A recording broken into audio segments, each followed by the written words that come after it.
Hello and welcome to the show. I'm your host, Jason Knight, and on each episode of this podcast, I'll be having inspiring conversations with passionate people in and around the wonderful world of product management.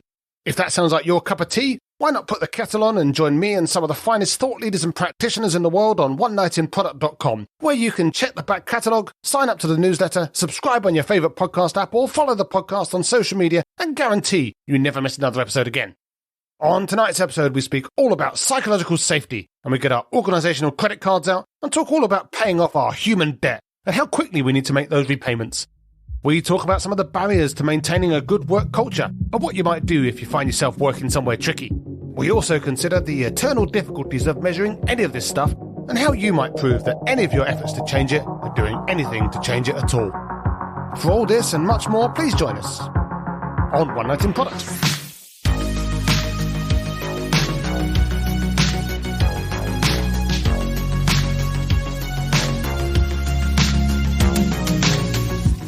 So my guest tonight is Duena Blomstrom. Duena's a speaker, author, fintech influencer and company founder who claims to have come up with the concept of emotional banking, although given some of the conversations I used to have with my bank manager, I think that might be a close-run thing. Duena started out studying psychology before moving into tech and wondering why it seemed everyone was lying and no one was pointing out the emperor's new clothes of superficial employee engagement initiatives. She's since written 2 books, with another on the way, and is here tonight to talk about psychological safety, human debt, and how the schism between tech and the business is one of the biggest problems we face at work. Hi, Duena. How are you tonight? Hello. I am in awe of your intro and humbled and terrified because we will never, we start with, oh, hello, everyone. Let us continue the communication conversation. Congratulations. You sound amazing.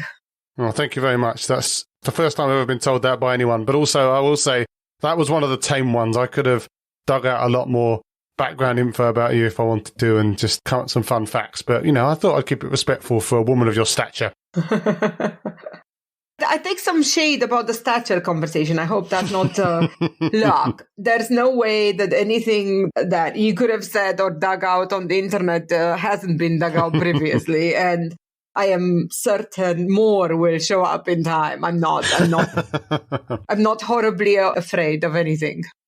Well, watch this space. But first things first, you are the founder and CEO of People Not Tech. So I'm already anticipating you don't have any computers at all and you do it all on paper pads like in the good old days. But what specific problem are you solving for the world with People Not Tech?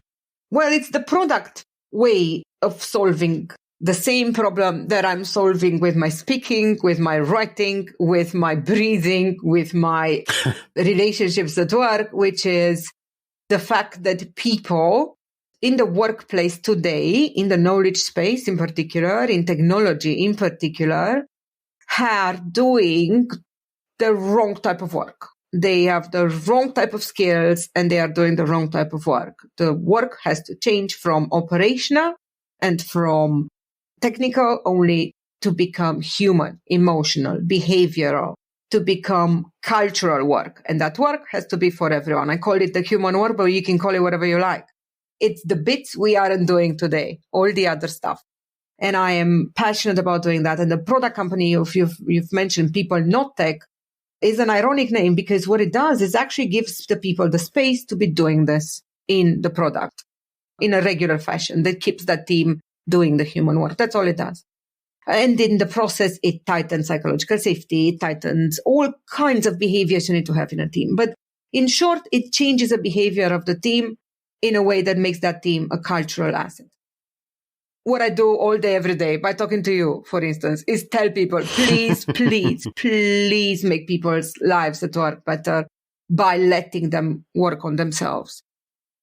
No, I agree with all of that, and I'm hoping to at least contribute in some small way, but I'm going to have to try and pin you down a little bit now and ask how specifically your platform does that. Right. Well, I like that because people keep thinking we're all about the talk and everyone's about the talk in the space. But we do, right? In particular, the objections from the agile and tech community have always been 100%. You don't need to sell me to what psychological safety is. This is not an HR audience we have to discuss it with. I lie. The HR audience might know, but there's no exact audience. So we know what it is. We know why we need it. Why are you saying that this thing is going to make more of it? And We didn't at first. We didn't know how. We went through any number of iterations. We tried all kinds of things. We tried to work on leaders. We tried to work on emotional intelligence. All of these things are necessary and need to be worked on. But we need to find something that made quick change fast so that enterprise could go, oh, this is the thing we need to do. I will allow my people to do it. I will help my people. I will empower my people. I will make my people autonomous, and I will make my people happier by letting them use it. And what it does is practically allow people to express themselves, to take an action that will correct that behavior or help that behavior, and then see the effect of that action in their data. When you close that measurement loop and people see the effects of their own work, it is magical. I've seen people cry. I've seen people transformed. The effects of the work in behaviors are a magical thing to witness. And I believe we can make all of our tech people do this work themselves if we empower them.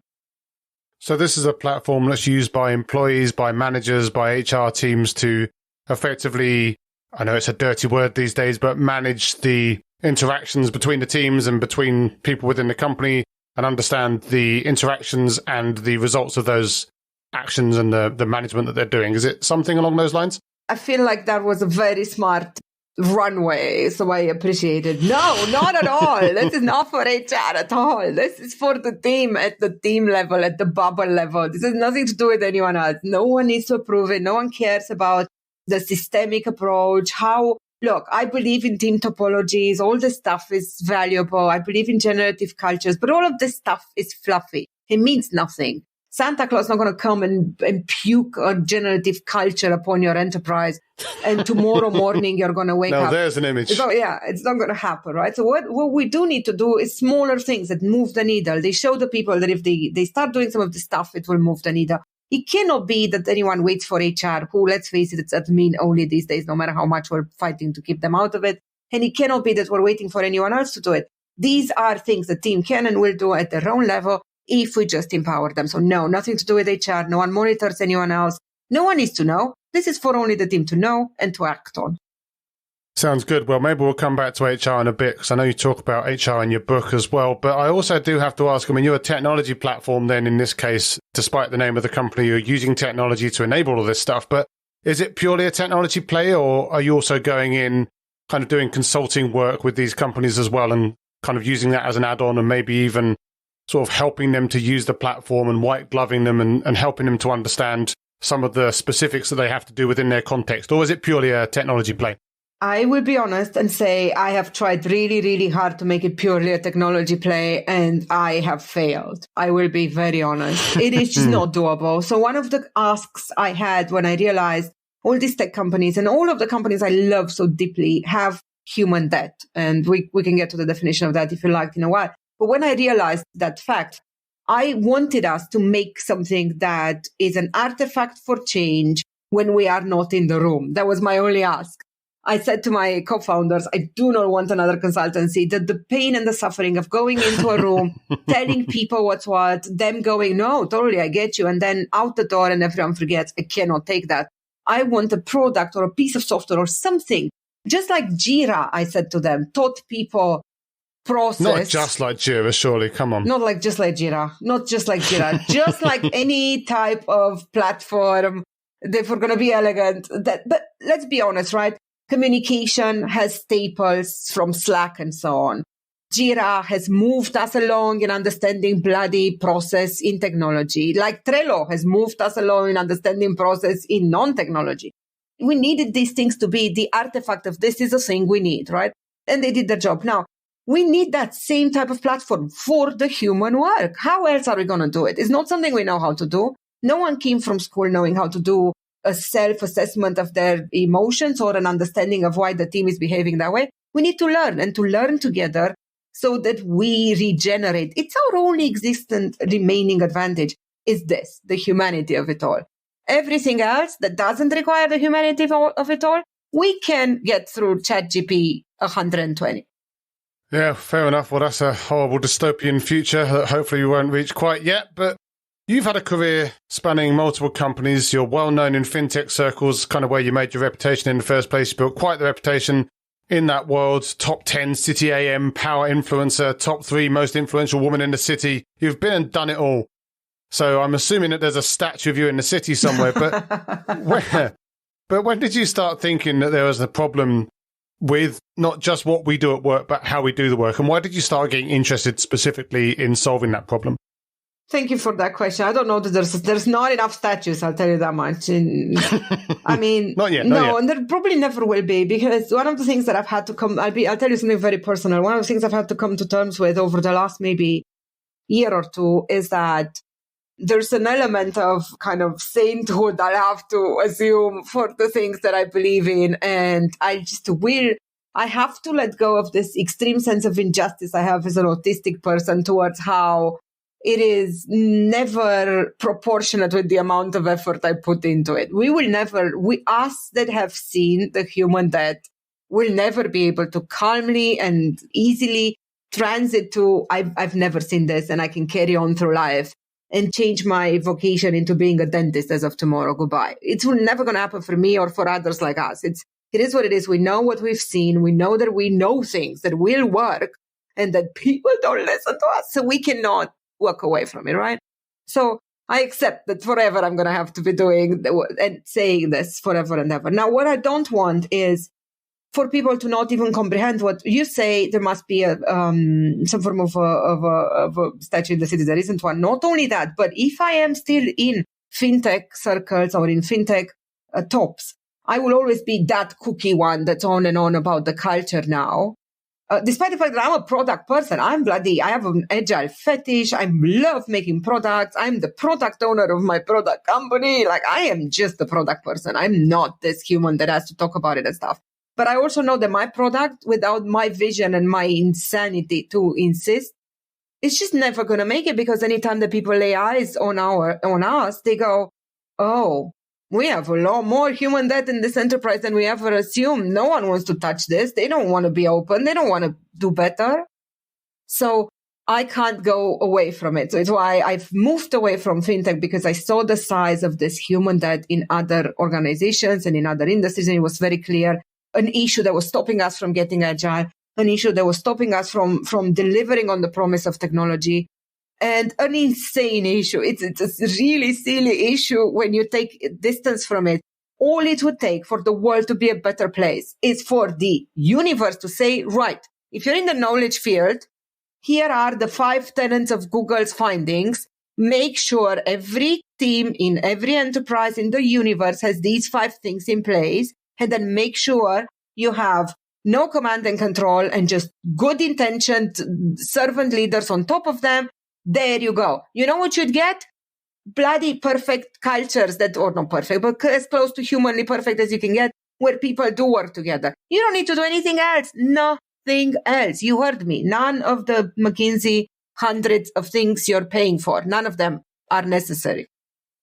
So, sorry, I get very agitated. It's just a silly, silly topic that we have so much human debt when we could get rid of it in an intense 1-year effort in all companies. And then on Wednesdays, this is all you do. You talk to other humans. Goodbye.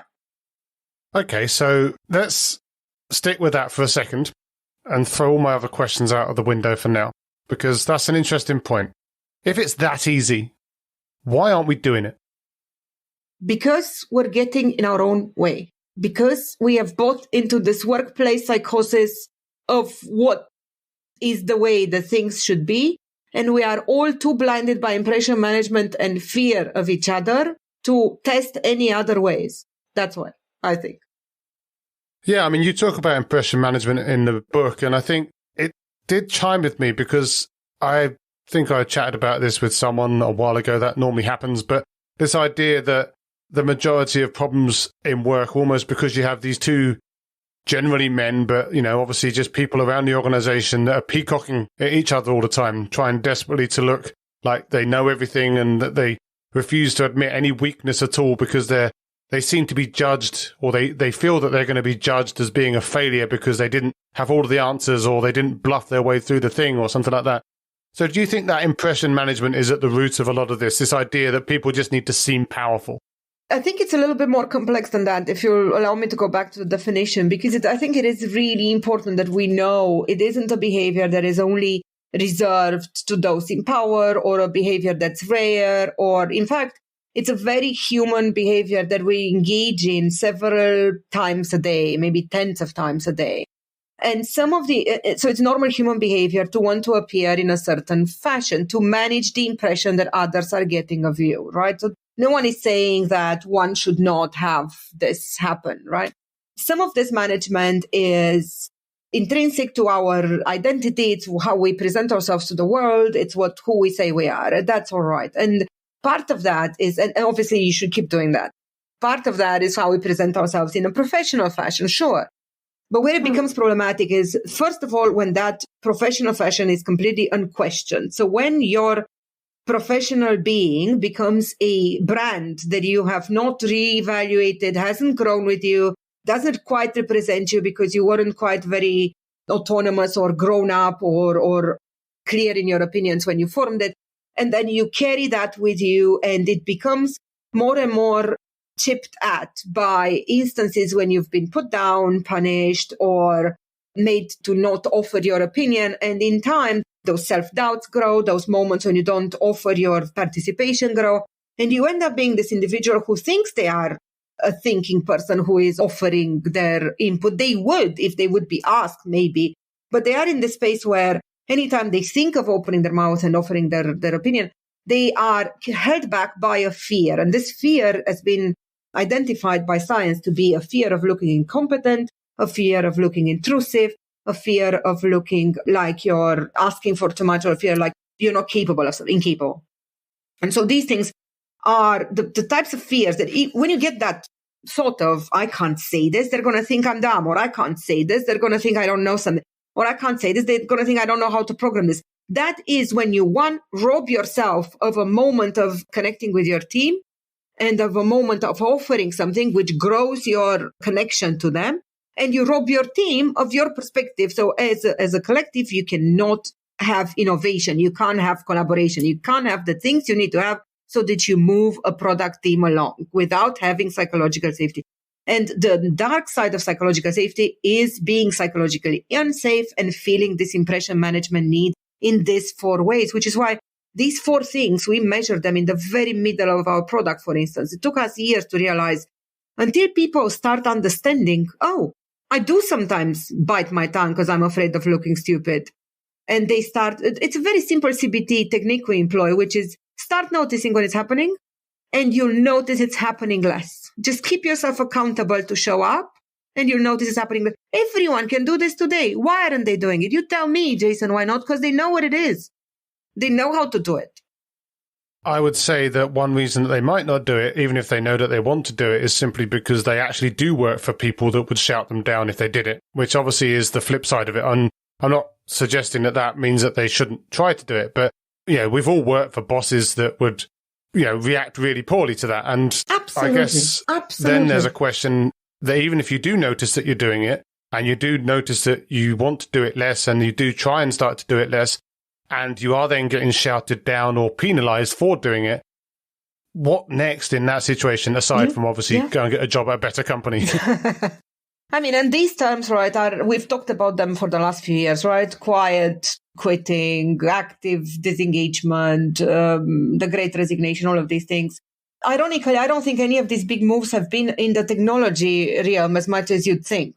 I think when you look at the stats, a lot of the developers stayed very put, which concerns me deeply because, in my opinion, that is exactly the segment they should have moved because they had the opportunity. And now, if anyone after this shakeup is still in a place where they're afraid to speak up and is in a technology position, I would suggest, and I don't want it to sound condescending, but I don't know any other way than to be honest, which is forget that employer, quit all you like, and put your mind at building a personal brand today, right now. Go out there, say what you think, not to your employer because they don't want to hear it, to the world. You have a channel, become a creator on LinkedIn. I don't care. Go tell your point of view, because if in this day and age you're telling me I'm not allowed to speak up, that's on you. It's not only on your employer. The economy today, particularly for us in the knowledge industry, means we do not have to take it. We don't. Let's be honest. And then eventually when we don't, they'll have to give up command and control because it is dumb, and they can't do that with grown-up professionals with a brand and some self-respect. Well, they can try. Right. So the book, People Before Tech, interweaves two threads. I mean, there's more than two things in there, but two kind of core concepts, in my opinion. One of which is the importance of agility, which you've touched on. Now, obviously, agility itself is a loaded term these days, and whether you spell it with a big A or a little a or put the trademark after it, whatever. But also then the importance of psychological safety, which you've also touched upon. And everyone's kind of talking about these days, or at least trying to talk about it, is at least in the discussion. Do you think that both of these things are required for an organization's people to thrive, or can they kind of pick and mix? Like, is it all or nothing? They have to be agile, they have to be psychologically safe, or is there some kind of spectrum there that they can kind of try and find their own little place in? No one has to be anything. No one has to be anything, right? It's not mandatory that we do anything. But in my view, if we're talking about a technology company, absolutely. There is no other way. I wish I could think that there is another way. But the reality of it is, the more I think about it, the more I realize that, I've been talking about this for 5 years, 6 years. I've been saying the exact same things to the point that I'm discovering some articles of mine sometimes and I go like, oh my God, I completely agree. Oh shit, I wrote that. It's just embarrassing now. But I don't quite know why it takes us this immensely long to adopt agile in the way I would want us to. I'm starting to think it's a neurodivergence versus neurotypical ability.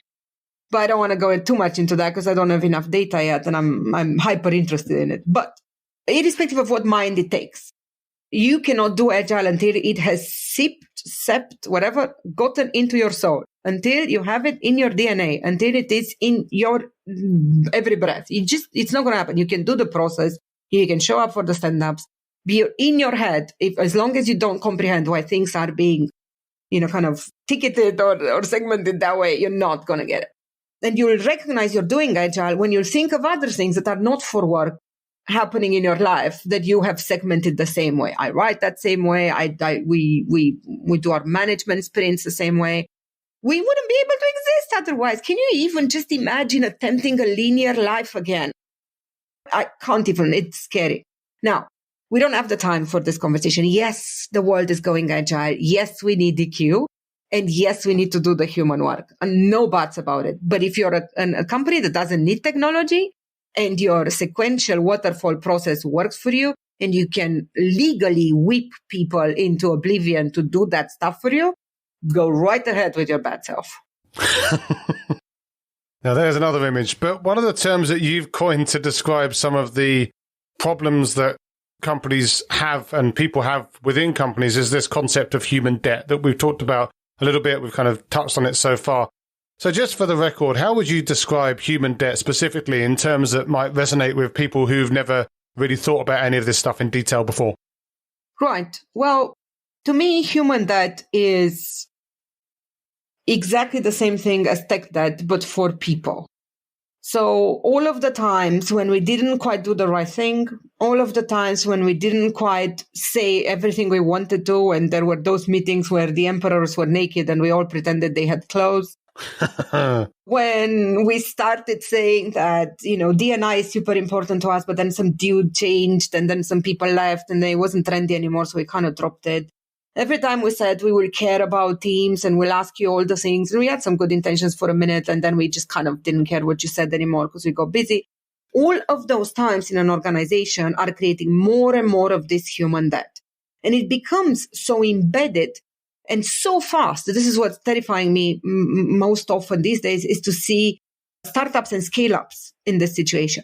Oh, yeah. It genuinely terrifies me, because if you are starting to have this paralysis and this inability to communicate and this inability to get close to your consumer and to do a real team thing at this level, you are standing zero chance to exist in the next few years. And in some people, it is almost impossible. I've been asked to consult a couple of companies. You've asked me earlier, do we do consulting? Yes, unfortunately, we have to do consulting because no one gets just technology these days, sadly. Much as I dislike it, we do. So I do all kinds of success-based models. Here, have this thing and use it, let us go home, sort of thing. But I've said no to some companies because I just don't think I could possibly help them. Or by the time I would have helped them, the industry would have moved on so fast in what they're doing that they can't catch up with the technology. Because the difference between me and other people is I can go in and say, I can see your tech debt as well. And I can see how you built it. I can see the combination between them, how you build these two together. And I don't think you should close shop. It's practically what I would have liked to have said to these people. And don't get me wrong, it wasn't just looking at it. It was also asking them, let's test this, let's try that. And the extreme reticence to attempt very small changes. Where are you going to go with that? How do you patch all the holes in a sinking boat in startups and in scale-ups? In bigger organizations, you have some hope because you're all in the same boat and you can moan and you can drink beer and you can tell each other how shite it is all. But who do you tell when the buck stops with you and you have too much imposter syndrome and you don't know how to be a boss any other way than by telling people what the fuck to do? And you don't know how to reconsider things and you've operated in cliches and scared people off and now you don't know if you have any value. Where do we take these people and how do we make them back into the useful people we needed? Well, I'm going to ask you your own question now, because where do we take those people? I mean, I agree, by the way, there are a surprising number of companies out there that get some of the problems that you'd expect to see in big companies way too soon. And I kind of put this down maybe simplistically at the idea that maybe some of the people that they got in came from big companies and they kind of brought some of those problems with them. Maybe that's true. Maybe that's not. Maybe it's just the human condition. But where do you take those people apart from closing up shop, which I guess pretty much no one's going to want to hear that. So is there anything that you can do in that? Maybe not you, but like anyone could potentially do to at least make some progress in the right direction? Right. Or are they just going to start to get dragged down by their human debt and never recover? There are multiple ways in which you can tackle it, right? I am a firm believer that doing anything about it is better than nothing. It is kind of like immense weight or whatever, or smoking a lot or anything like it, right? Just reducing a bit will go a long bloody way. We'll live longer. So let us at least let these teams, okay, let's reduce it at a very molecular level of agile and programming, which is pair programming. Can you tell me how people can pair program when they don't know if the other dude has any kids? Because it boggles my mind how we put two people to work with each other, to create with each other, to hold each other accountable. And those two people have no real emotional connection between themselves. No one has facilitated discussions. Vast majority of these people are non-neurotypical. It's really difficult for them to interact with other humans anyways. No one has given them any tools. So now they sit there uncomfortably for 3/4 of their time. And for 1/4 of it, they get annoyed enough that they'll tell the other dude why he's an idiot. That isn't what we're trying to do. Yeah, well, that doesn't sound like the best use of a pair programming pair, but there are parallels. I mean, you've kind of paralleled it with tech debt already. And the thing that I like to talk about with regards to debt most of all is, I mean, it's the same as any kind of debt, right? It's the same as financial debt to some extent. There's a bunch of debt that you build up over time based on short-term decision-making or wanting to kick stuff down the road. And then you have this kind of concept of good debt, maybe like a mortgage, or bad debt, maybe more like a credit card with a higher interest rate. And this kind of idea that as with tech debt, as with cash debt, or as with financial debt, you've got this kind of almost like a priority order that you have to pay stuff off in. Otherwise, you're going to be getting consumed by the interest payments. I guess the question is, though, does all human debt need to be paid off? Or is it really just a case of chopping off the worst of it and that there's this kind of acceptable level of almost underlying debt that no one's ever going to be perfect at? I think some debt will time itself out of the enterprise and it will not be morally acceptable at some point. I think our generation has a lot, I cannot believe I'm saying this, and it is something that has occurred to me over the last, literally few years. Through the power of social media, and I have come to, from loathing the youth and the snowflakery and the lack of wanting to execute and the you name it, to realizing that the place they come from, the place of I am different and I will make you accept me for being different, is an extremely valuable place that we should have fought for ourselves at our time, and we didn't. And we have them to thank that in the world of work, going forward, it will not be acceptable to be completely blind to people's differences, whether those are a need for accommodation. And thankfully, these accommodations are going now away from the more extreme things that are very evidently need to be saved, the bullying, the evident cases of discrimination. They're going more towards how do we now make it a place that works for everyone, including the fact that, let's face it, in our industry, we have a higher percentage of neurodivergence than any other industries. We probably have 1 in 2 people that are thinking different than the other ones. And then we're sitting them down and we're forcing them to do what the other people are doing, whether they can or not. We judge them on it. We penalize them on it. We make them do these things. And then we give them nothing to help them, like, to come up to the requirements of this other world. So back to your question, what would I say to a company is, unless you want to close the doors, you have to go back to the drawing board completely and go, what is common work? What is solo work? Why do we never need to be in an office? When do we need to humanize? What are common outputs? How do I make people owners? How do I make people care? How do I make people love each other and have fun and be happy here?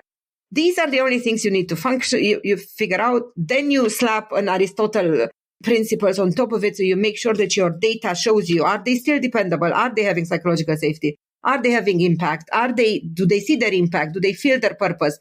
And do they have structure and clarity, which in my opinion is the most overlooked thing in organizational anything these days? If you got just one thing right, get bloody structure and clarity and psychological safety right. So if you can get only one thing right, get these 2.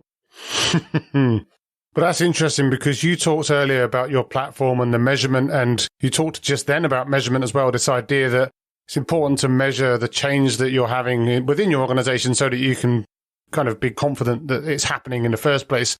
But this stuff is traditionally quite difficult to measure. And I certainly remember working in, for example, a mental health startup and having tremendous trouble trying to work out a way to sell the long-term benefits of mental health initiatives within organizations. And with my mentoring platform now, same kind of thing. Kind of feels like a nice to have for some people. And I know that there's a lot of people in that kind of HR tech space that are really struggling to kind of encapsulate the change that they're creating in the workplace in a way that actually resonates with maybe some of these hard-nosed, financially minded, cost-driven top brass within companies. So you talked about it yourself again up front with regards to your platform. What is the best way to actually measure in a quantitative way how this stuff is working so you can kind of prove that it is? I think it's really an interesting question for various reasons. There are 2 types of measurements in my mind, right, that we need to get out of showing that we do the human work. And I don't, to a degree, this is so much bigger than us that I don't even care if you buy from us or you make your own platform. I don't care at all. You do it I care, but I don't care from that perspective. Yeah, don't tell your investors that. Right. So I think it would be easier for anyone to have platforms. Obviously, don't do it by hand, but you could do it by hand, right? So the first thing I think, and why it matters, is you need to measure to, 1, show progress so you can retain something I call organizational permission, meaning the money, the okay, the support, the reminder, the time, the blockers, the no one tells you off, even then the fact that you're rewarded. All of these things have to be part of this organizational permission so that you can actually feel what you're doing is not just some side project because you're the colorful hair person. So that's a big one. That's measurement for that, so that the organization sees something's happening, is useful. But I would put it to you that has nothing to do with the type of measurement you also need to create to see change happening, right? So we realized when we were studying for this, so we researched tens of methods. We've tried 3 or 4 different iterations of this product. I don't even want to think about some of them, how far we went into producing perfect teams and perfect leaders and perfect, you name it, when none of this was possible. All that's possible is whatever people you have, make them do the thing together because they like each other, they enjoy it, and it's a decent thing to do and it fills them with purpose.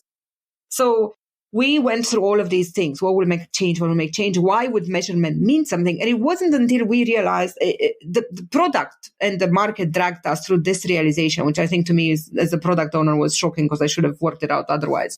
When COVID hit, we opened the product to everyone to get for kind of just anyone to use for free, because let's face it, no one was going to get approvals from a procurement department to use it. And there were loads of instantly distributed teams that were really struggling to show that they're even doing anything. So they needed to kind of come together somewhere. So for many people, it was the saving grace of having a common platform to kind of guide them through all that was happening. We even had these campaigns of we're all in this together. We know how you feel. A lot of the questions we were asking at the time, they were in a package created just to keep people knowing that we're all in the same boat.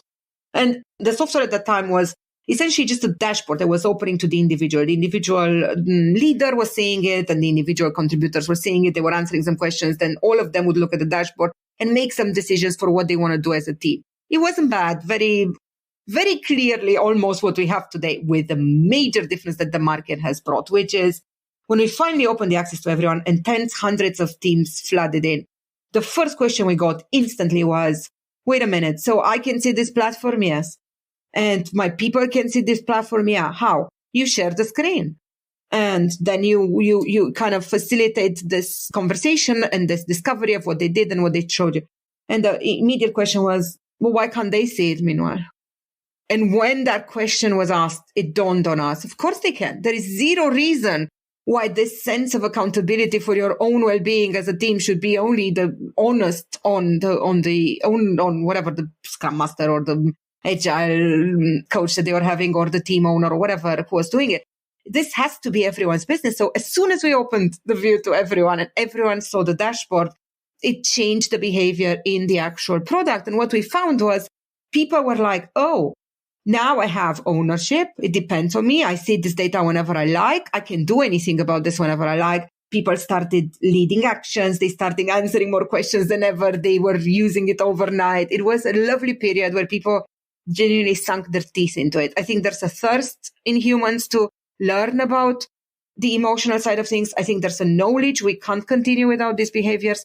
But I think there's a lack of tools and the lack of belief in ourselves that we can do it. No, I'll buy that. And it's interesting because it feels like almost the metrics themselves, I'm sure they're interesting, but it's almost the sharing of the metrics and the talking about those metrics, which is the real magic, right? Exactly. Rather than having a little dashboard with a green light on it. Precisely that. It's a conversation space. It's a workspace for your feelings and your behaviors as a team. So that all sounds really good. And we've obviously covered various areas in quite short measure so far. And we're never going to be able to solve everything in one podcast. But I do want to... Oh, no, now you're telling me.